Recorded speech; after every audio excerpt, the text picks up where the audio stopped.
Welcome to Barnsley.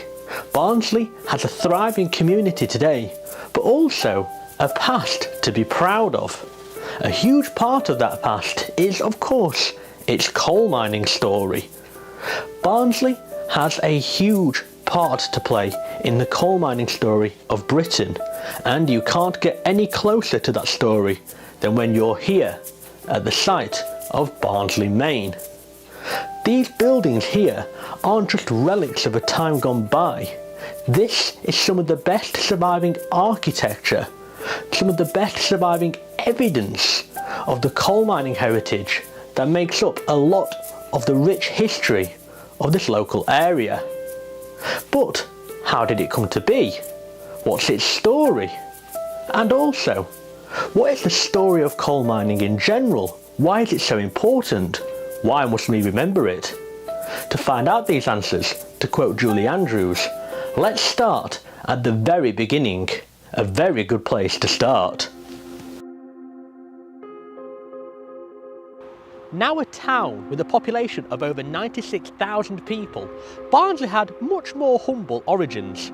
Originally in the parish of Silkstone and called Barnsley in the Domesday Book, it only had a much less impressive population of about 200 people.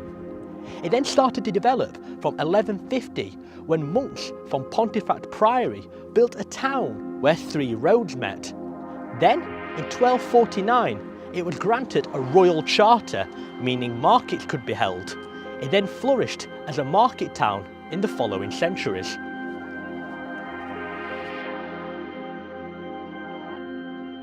It was also a centre of manufacturing, with glassmaking and linen weaving being renowned industries. However, it was coal that really helped put Barnsley on the map.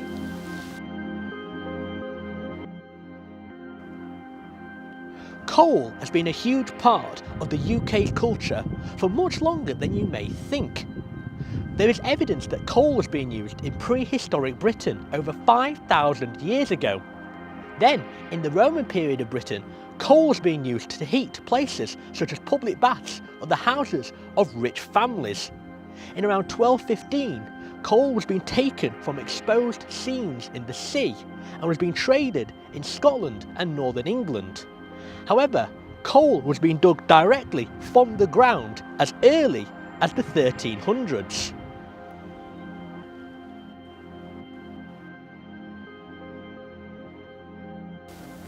However, coal mining didn't really take off until the Industrial Revolution.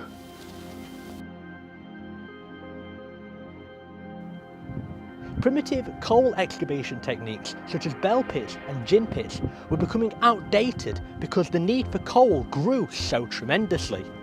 Coal was so important to the UK because it fulfilled numerous purposes. This ranged from heating the homes, to powering the furnaces, to fueling the ships and the trains. In 1750, the country was producing over 5.2 million tonnes per year. In 1850, it rose to 62.5 million, and in the 1960s, it was producing a staggering 177 million tonnes, employing over 500,000 people. It's inarguable just how encompassing this industry really was.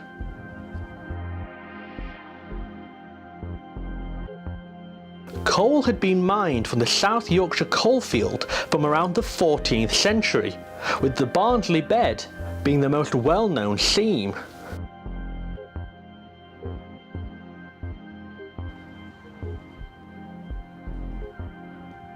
Owing to the location of the coalfields in this area, coal mining became one of the major industries in the north.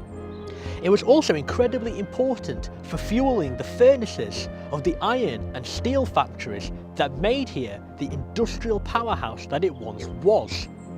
There's been mining in the borough of Barnsley for centuries, with Elsica Old Colliery, for example, being sunk by 1750. By 1960, there were over 30 collieries working the Barnsley coalfield, and of course Barnsley Main was one of them.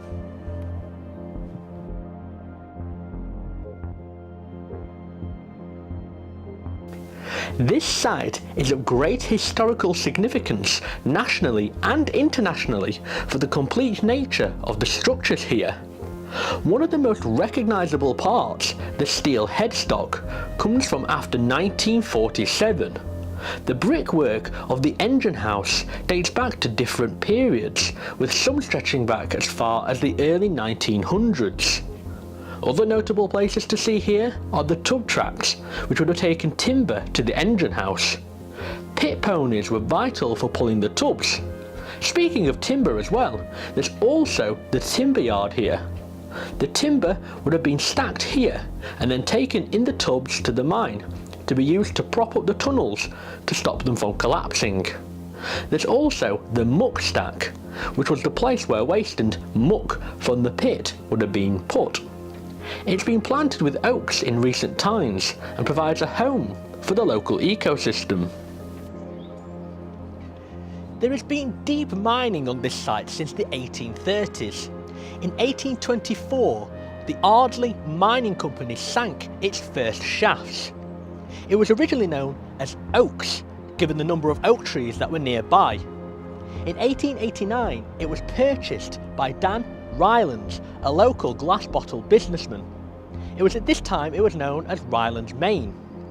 Then, in 1890, Barnsley Main Limited was incorporated, and it seemed that the pit started to develop much more. In 1892, electric lighting was installed.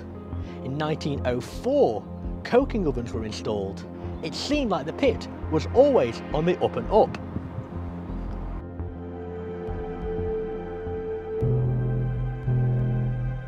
However, it was not an easy journey, and there were plenty of casualties along the way. We must remember, mining was a proud profession, but also a dangerous one. From 1700 to 2000, it is believed over 164,000 people died in the mining industry. Tragedy, accident and death were at many pits, including here.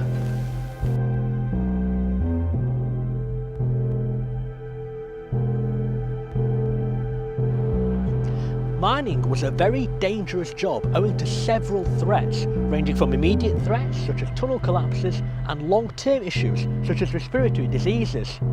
There were unfortunately very many accidents here at this site. In 1845, for example, 3 men were killed in a gas explosion. Gas explosions occurred when things such as combustible dust and flammable gases came into contact with a source of heat. Methane gas was quite prominent in pits as it was a byproduct of coal, and that 1845 accident was just the first of many. In 1845, a fire damaged the headgear in the ventilation shaft. In 1847, at 3 AM, a huge explosion was heard by people on the surface. This one explosion had taken the lives of 73 men and boys, with the youngest believed to have been William Carlton at just 10 years old. In 1942, 12 men were killed in an explosion, and in 1947, a fire damp explosion took the lives of 9 men and injured 21 more. Fire damp was naturally occurring gases in mines, predominantly consisting of methane. It's right in saying that this place has seen its fair share of horrors.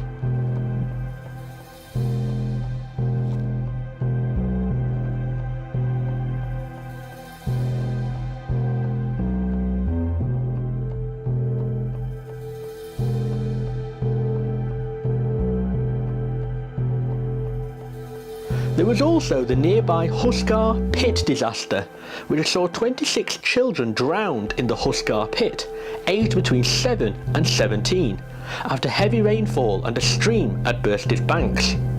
The children's bodies were buried together in the churchyard of All Saints Church in Silkstone. This disaster led to the 1842 Mines Act, which banned any women, girls or any boys under the age of 10 from working in the pits.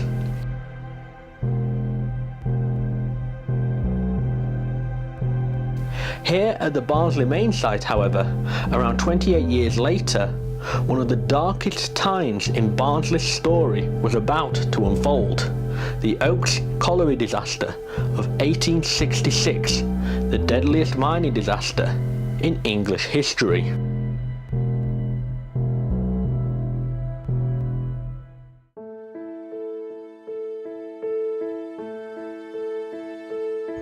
It was a grave time in British heritage and a stark reminder of just how deadly this industry could be.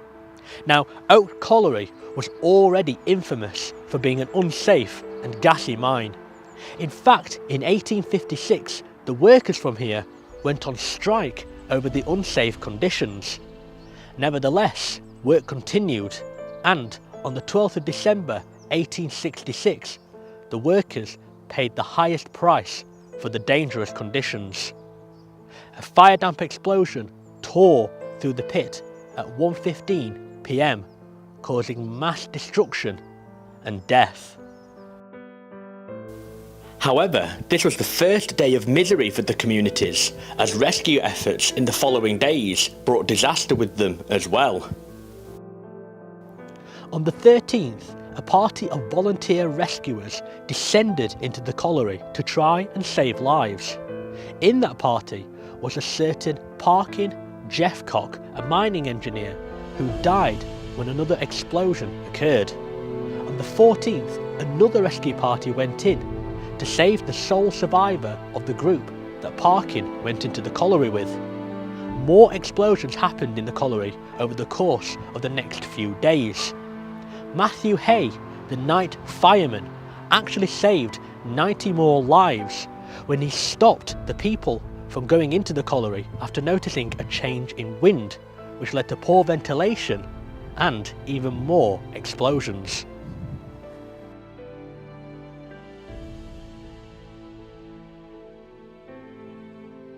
With the pit still alight and numerous explosions still occurring on the 15th, the pit was sealed to try and extinguish the fire. It was to be the deadliest English mining disaster, with around 380 men and boys having lost their lives to the explosion.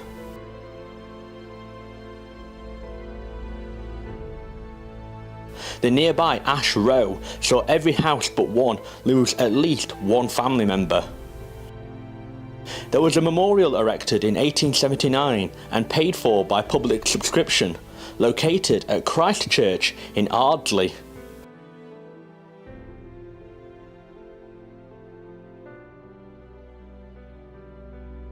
There's also a memorial in Barnsley Town Centre as well, showing just how long-lasting and still painful the memory of this tragedy really is.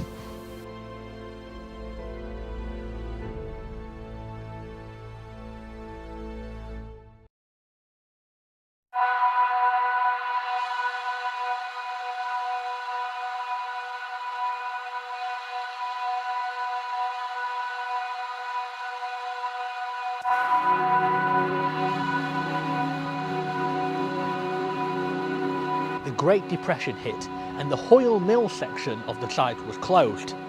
It was in 1933 when Barnsley Main and Barrow Colliery were amalgamated. Barrow Colliery was a pit in Worsborough that operated for 109 years until it closed in 1985. It was in 1947 that Barnsley Main became a part of the National Coal Board.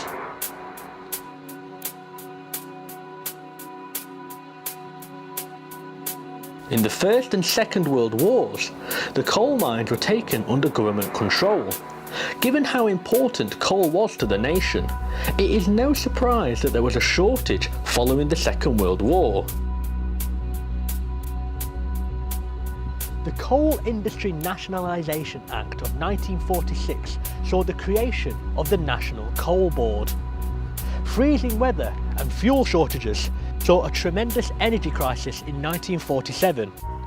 On the 1st of January on that year, the National Coal Board took over every colliery in Britain, and a sign was put up at each site to remind people of that decision. The National Coal Board became the British Coal Corporation in 1987, before it was effectively closed a decade later. It was from 1966 onwards that Barnsley Main, along with a lot of other mining sites in Barnsley, and indeed the nation too, started to see a decline.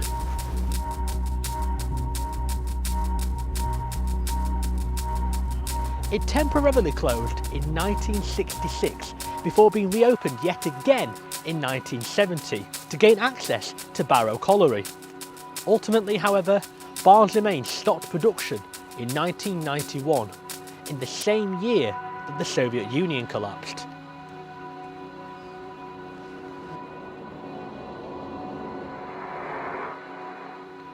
Barnsley Main has seen its fair share of tragedies throughout the years, with lesser known events happening, such as in 1918 when one of the buckets from the aerial ropeway fell down, struck and killed the 64-year-old collier, Stephen Harper. However, it's also seen its fair share of community spirit, such as in 1915 during the First World War, when Belgian refugees came here to help work on the surface of the pit. Plus, by 1947, it was reaching an output of 1,200 tonnes of coal a day. Despite ceasing operations in 1991, Barnsley Main still has a future. In 2016, Barnsley Main Heritage Group was formed, and they've done a smashing job of keeping the history alive.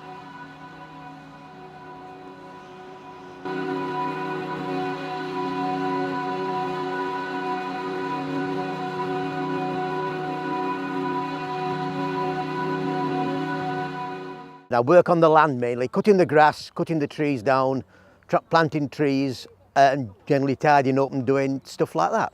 My grandfathers worked down the mines, and my wife's grandfather worked here, father worked here and a brother, and then we saw it was a derelict site left by the council, and we thought we could smart it up, and it's just mushroomed from then. We meet lots of people, different people. I've met you and do something different in life. Well, this were a dump really. It was full of rubbish. People were sleeping out, roughing the wood. There were fly tipping, there were drug needles and everything. It was just a terrible state, and we've just cleaned it all up. And I think we've given the community a belief it can be like this, so now we don't have that trouble anymore. I started here after I was working up until the COVID pandemic. We've planted about 500 saplings that we've for the Queen's Canopy.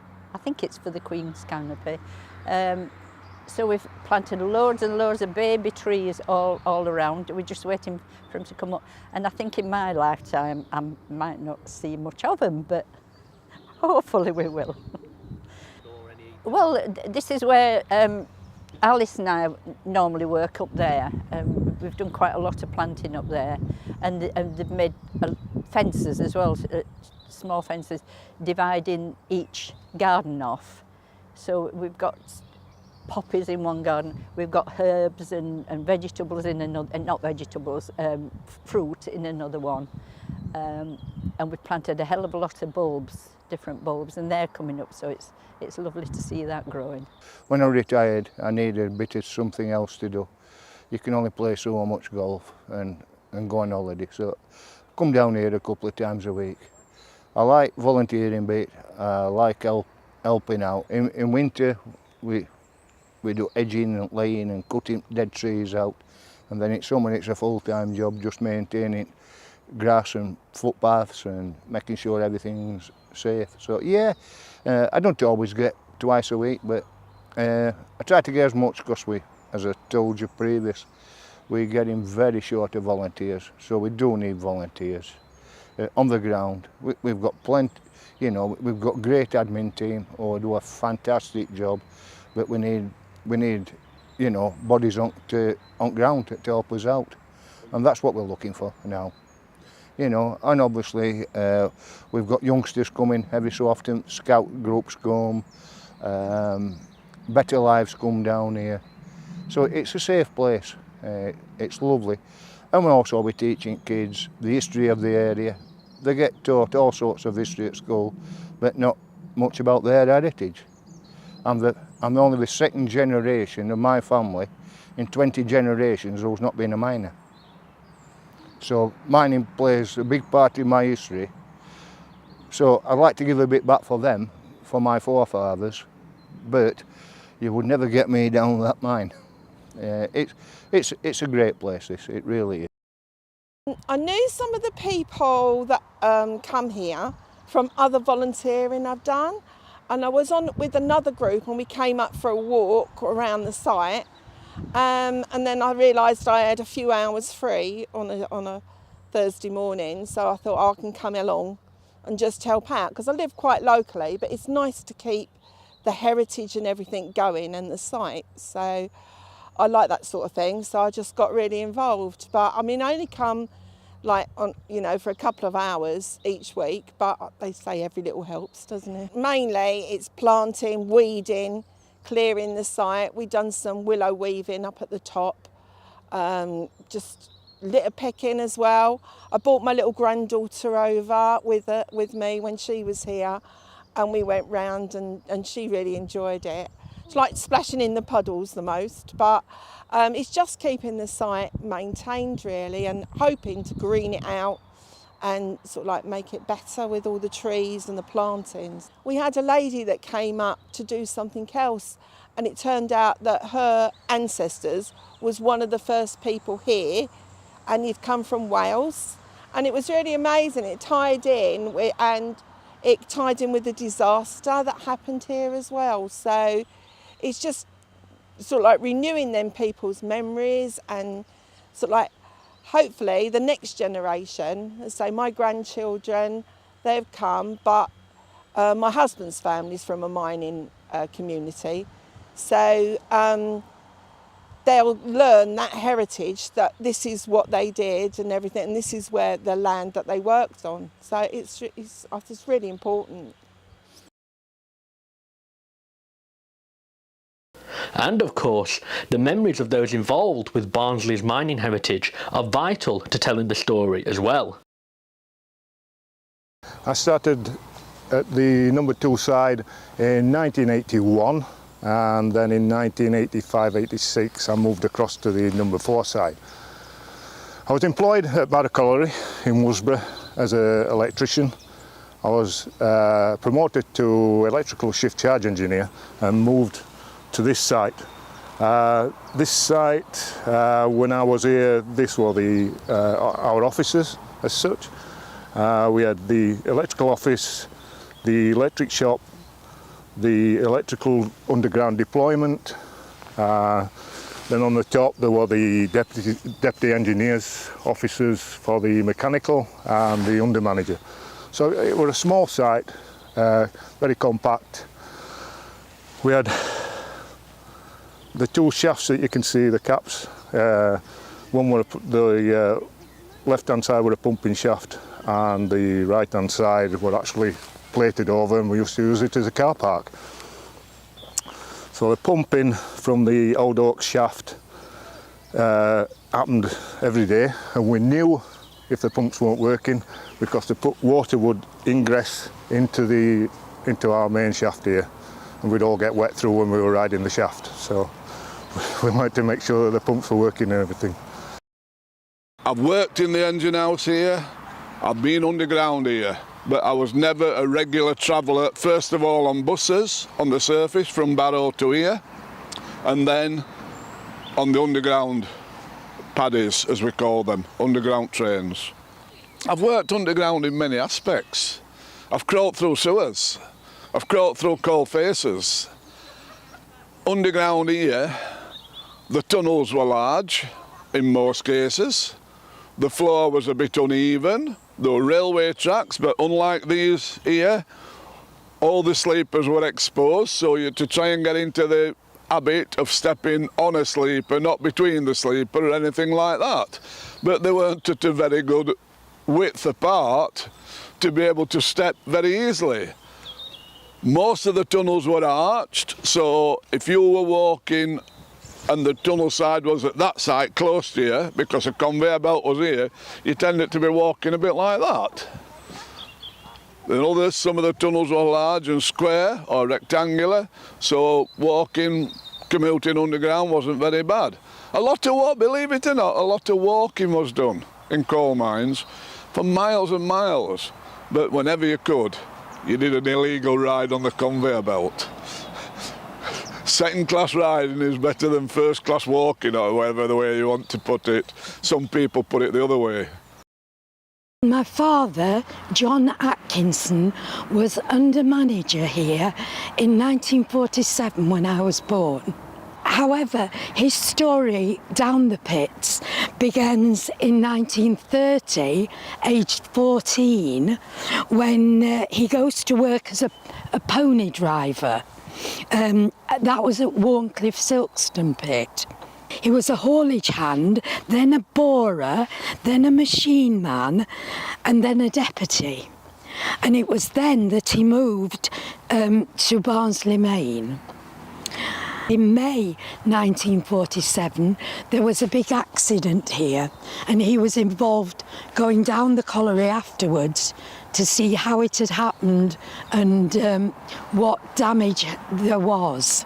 Now, in June 1947, when I was born, we lived in a NCB, National Coal Board house, and we were given a 3-bedroomed house to live in, and we still had a lot of perks with that. My father moved to management at Rockingham and then came back to Barnsley Main as an agent. Now, an agent looked after more than one colliery. By that time, we'd moved to a bigger house with 4 or 5 bedrooms. We had a gardener. In fact, I still remember his name, Mr. Ibbotson. We had a cleaner for Mum in the house, and we shared a chauffeur. And so I had a very, very privileged lifestyle. I worked at a coal mine called Dorwith Colliery. I was the 6th generation of my family to work in various coal mines in and around Barnsley. My grandfather worked at Barnsley Main. It's very hard work. You do lots of jobs. When I started, I was 15-year-old, and initially at that time the law prohibited anybody going underground till you were 16 years of age. So he did various jobs on the colliery surface: stores, stockyard, coal preparation plant. That were on the coal mining apprentice side. If you were a craft apprentice, either an electrician, you went into the electric shop, or if you were a fitter, you went into a fitting shop on surface. Then when you were 16, you were asked if you wanted to go and do your underground training. So you then came to Barnsley Main, and then you go to the training centre, and they would bus you from here to Grindthorpe Colliery, where you started to do your underground training. And when you went to Grindthorpe Colliery, you got changed in their baths, used their facilities, you went underground, and you went down what we call the coping winder into the park gate seam. When you got off at the pit bottom, you turned right and went up into the old Barnsley bed, and that's where you did your underground training for a various amount of weeks on how to lash tubs on steel ropes, moving ropes, how to do all aspects of safety with coupling and uncoupling of tubs and trams. And then when you came back to your respective colliery. I could watch this thing puffing away, winding coal and all them things, well, little boy. I used to walk on the canal bank and come round these ways. And then when I left school, what did I do? I went down the mine. And I did my training here at Barnsley Main, although I worked at Monk Bretton. Barnsley Main were in full flow then, you know, working away, both shafts. I came up this shaft many, many times. When you think about all the men that's gone through here, all the lives that's gone through here, all the lives that's been lost here, and there's many. On the commemoration day, we had 161 wooden crosses here, just here, on this site, and that was 2016. It was the 150th anniversary of the explosion in 1866. So that got interest moving. And some of these people that's here now, they moved in and that was fine, and we started to clear the site. All the overgrown vegetation, things like that. And we got the interest about a celebration for the, or a remembrance for the 1866 disaster. So we'd a big, well, a small crowd here to commemorate it. And we got the various people here to talk. the religious part of it and so on, and to remember it. And it went on from there. I left school in 1969. Barnsley Main was very local to me, but it closed in 1966. So the nearest pit was Colliery at Worsborough Village. So I took myself off to Colliery and then decided I'd like to take a trade within mining. You didn't think at that stage that mining was ever going to stop, so it's a trade for life. So I became an apprentice electrician and did my 4 years apprenticeship, went to college, got my ME honours, and then got a promotion to an assistant electrical engineer in 1979, at which point Colliery was sending people on buses from Barrow to Barnsley Main to go down this shaft, because the coal that we were working was closer, so less transport time. If you went down Barrow, it was an hour and 3/4. If you went down here, you walked to the coal face within 20 minutes. So the opportunity came to come to this end, which I did. And at the same time, round about the 1980-81, they started the refurbishment with the view that Barrow would shut, be demolished, and the new pit here, which is the number 4 shaft, would be refurbished, a complete new surface mine, and then all the staff would transfer. You can see the archway in the brick. That was the entrance to the shaft. This is the upcast shaft, which you can see and tell because it's boxed in. So the steel work with the windows, the upcast shaft was connected to a fan. The fan was around the back and it runs into the shaft about 20 metres down the shaft itself, and that draws air up.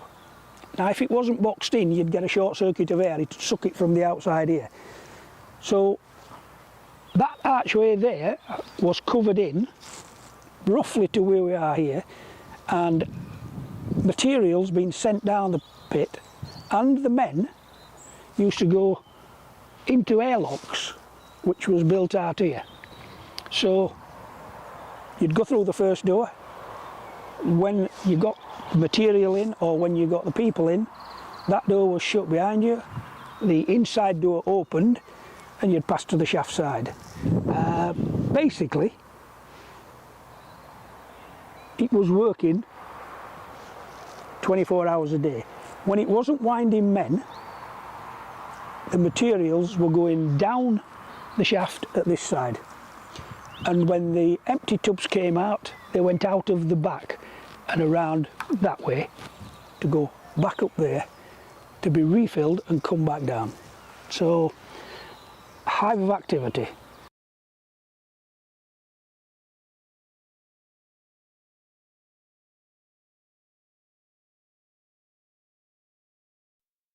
Barnsley Main. It's seen the exchange of several owners and lots of tragic events, but it's also a piece of mining heritage to be proud of. And it's not just some old bricks and metal either, oh no. These Grade 2 listed buildings are a connection to the past, the story of mining that helped shape this nearby area and the nation. Thanks to the effort of the volunteers, the story of this fantastic piece of heritage can be shared with all, and most importantly, be kept alive for the future.